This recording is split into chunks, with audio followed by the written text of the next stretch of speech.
ಅಂದು ಟಿಎಂಸಿಯ ಬೆದರಿಕೆ, ಜನಸಾಮಾನ್ಯರಿಗೆ ಹೆದರಿಕೆ. ಇಂದು ತೋರುತ್ತಿದ್ದಾರೆ ಧೈರ್ಯ. ಜೈಲು ಸೇರುತ್ತಿದ್ದಾರೆ ಟಿಎಂಸಿ ನಾಯಕರು.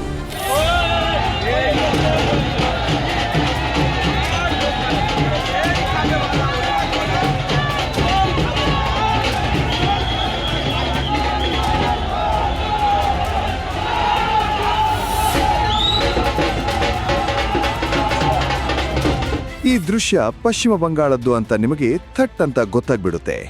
ಇಂತಹ ಮೊಟ್ಟೆ ಎಸೆತದ ದೃಶ್ಯಗಳನ್ನು ನೀವು ಬಹಳಷ್ಟು ನೋಡಿದ್ದೀರಿ. ಆದರೆ ಇಲ್ಲಿ ಮೊಟ್ಟೆ ಹೊಡೆತ ತಿಂದ ವ್ಯಕ್ತಿ ಅಂತಿಂಥ ವ್ಯಕ್ತಿಯಲ್ಲ.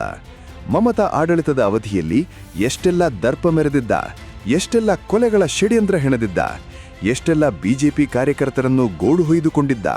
ಹಾಗೆ ದೌರ್ಜನ್ಯಕ್ಕೊಳಗಾದ ಬಿಜೆಪಿ ಕಾರ್ಯಕರ್ತನೊಬ್ಬ ಈಗ ಧೈರ್ಯವಾಗಿ ದೂರು ಕೊಟ್ಟಿದ್ದಾನೆ. ಆ ದೂರಿನ ಪರಿಣಾಮವಾಗಿ ಈತ ಈ ಸ್ಥಿತಿಗೆ ಬಂದಿದ್ದಾನೆ.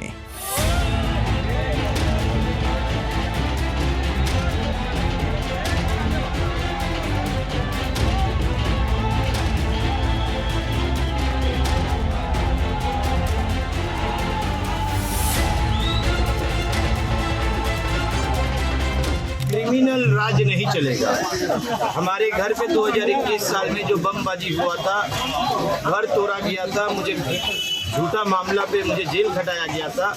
पूर्ण आस्था रख के मुख्यमंत्री पे 2026 में मैंने ये पोस्टपोल वायलेंस का केस दायर कराया। उसी के मामले पे आज ये अरेस्ट हुआ है और समय का इंतजार है। ಕೇಳಿದ್ರಲ್ಲ, ಈ ಬಿಜೆಪಿ ಕಾರ್ಯಕರ್ತನ ಮನೆ ಮೇಲೆ ಬಾಂಬ್ ದಾಳಿಯಾಗಿತ್ತು. ಈ ದೂರುದಾರನನ್ನು ಸುಳ್ಳು ಕೇಸಿನ ಮೇಲೆ ಜೈಲಿಗಟ್ಟಲಾಗಿತ್ತು. ಇಂಥ ಅಮಾನುಷ ಕ್ರೌರ್ಯ ಮೆರೆದ ವ್ಯಕ್ತಿಯ ಬಂಧನದ ಬೆನ್ನಲ್ಲೇ ಸ್ಥಳೀಯರಲ್ಲಿ ಸಂಭ್ರಮ ಮನೆ ಮಾಡಿದೆ. ಆತಂಕದ ಛಾಯೆಯಿಂದ ಹೊರಬಂದು ಸಂಭ್ರಮಿಸ್ತಾ ಇದ್ದಾರೆ.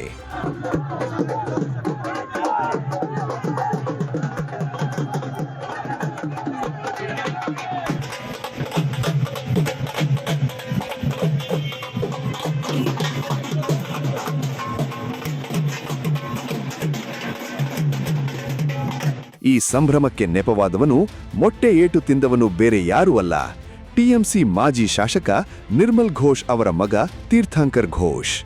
ಪಾನಿಹಾಟಿ ಕ್ಷೇತ್ರದ ಮಾಜಿ ಕೌನ್ಸಿಲರ್ ಅನುಪಮ್ ದತ್, ಮನೀಶ್ ಶುಕ್ಲಾ, ಹೈದರ್ ಅಲಿ ಸೇರಿದಂತೆ ಹಲವರ ಕೊಲೆ ಪ್ರಕರಣಗಳಲ್ಲಿ ಈ ಅಪ್ಪ ಮಕ್ಕಳ ಹೆಸರು ಕೇಳಿಬಂದಿದೆ.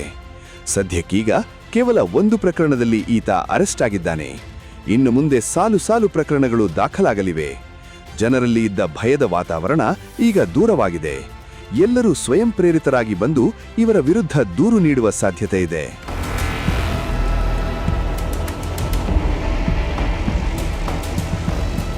ಅಷ್ಟೇ ಅಲ್ಲದೆ ಪಶ್ಚಿಮ ಬಂಗಾಳವನ್ನು ತಲ್ಲಣಗೊಳಿಸಿದ್ದ ಆರ್ಜಿಕರ್ ವೈದ್ಯಕೀಯ ಕಾಲೇಜು ಪ್ರಕರಣದ ಸಂತ್ರಸ್ತೆಯ ಶವ ಸಂಸ್ಕಾರವನ್ನು ಅತ್ಯಂತ ಗಡಿಬಿಡಿಯಾಗಿ ಮಾಡುವಲ್ಲಿಯೂ ನಿರ್ಮಲ್ ಘೋಷ್ ಪಾತ್ರ ಇತ್ತು ಎಂಬ ಗಂಭೀರ ಆರೋಪಗಳು ಕೇಳಿಬರುತ್ತಿವೆ. ಪ್ರಕರಣದ ಪ್ರಮುಖ ಸಾಕ್ಷಿಗಳನ್ನು ಇವರೇ ನಾಶಪಡಿಸಿದ್ದಾರೆ ಎಂದು ಸಂತ್ರಸ್ತೆಯ ತಾಯಿ ರತ್ನ ದೇವನಾಥ್ ಕೂಡ ಆರೋಪಿಸಿದ್ದಾರೆ. ಈ ಎಲ್ಲಾ ದುಷ್ಕೃತ್ಯಗಳ ಹಿನ್ನೆಲೆಯಲ್ಲಿ ಇವರ ಸ್ವಕ್ಷೇತ್ರ ಪಾನಿಹಾಟಿಯ ಜನ ಇವರನ್ನು ಮತ್ತೆ ತಮ್ಮ ಕ್ಷೇತ್ರಕ್ಕೆ ಬಿಟ್ಟುಕೊಳ್ಳದೇ ಇರಲು ನಿರ್ಧರಿಸಿದ್ದಾರೆ. निर्मल घोष पानीहाटी नहीं आ सकता है। पानीहाटी के लोग उन्हें पानीहाटी आने नहीं देते, चाहे वो कितना भी प्रभाव खटा ले, चाहे कितने भी पैसे खर्च कर ले, जिससे भी बात कर ले, पानीहाटी के लोग उन्हें बिना जेल खटाए पानीहाटी आने नहीं देंगे, नहीं देंगे, नहीं देंगे। ಇಷ್ಟೆಲ್ಲ ಆಗುವ ಹೊತ್ತಿಗೆ ತೀರ್ಥಂಕರ್ ಘೋಷ್ನ ಅಪ್ಪ ಮಾಜಿ ಶಾಸಕ ನಿರ್ಮಲ್ ಘೋಷ್ ಕಣ್ಣೀರಿನ ನಾಟಕ ಆಡುತ್ತಿದ್ದಾನೆ. ಅಯ್ಯೋ, ಅಭಿಷೇಕ್ ಬ್ಯಾನರ್ಜಿಯಿಂದ ಎಲ್ಲ ಹಾಳಾಗಿ ಹೋಯ್ತು, ಸುವೇಂದು ಅಧಿಕಾರಿ ಕರೆದ್ರೆ ನಾನು ಈಗಲೇ ಬಿಜೆಪಿ ಸೇರ್ಬಿಡ್ತೀನಿ ಅಂತ ಘೋಳೋ ಅಂತಿದ್ದಾನೆ. দলটাকে শেষ করে দিল অভিষেক বন্দ্যোপাধ্যায়। রাজনৈতিক গুরুত্বপূর্ণ নেতাদের গুরুত্ব দিল না, গুরুত্বই দিল না।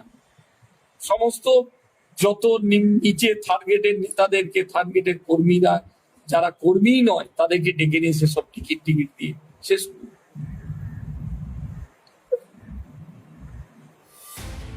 ಅಪ್ಪ ಮಕ್ಕಳ ನಾಟಕವನ್ನು ಪಾನಿಹಾಟಿಯ ಜನ ಸಾಕಷ್ಟು ನೋಡಿದ್ದಾರೆ.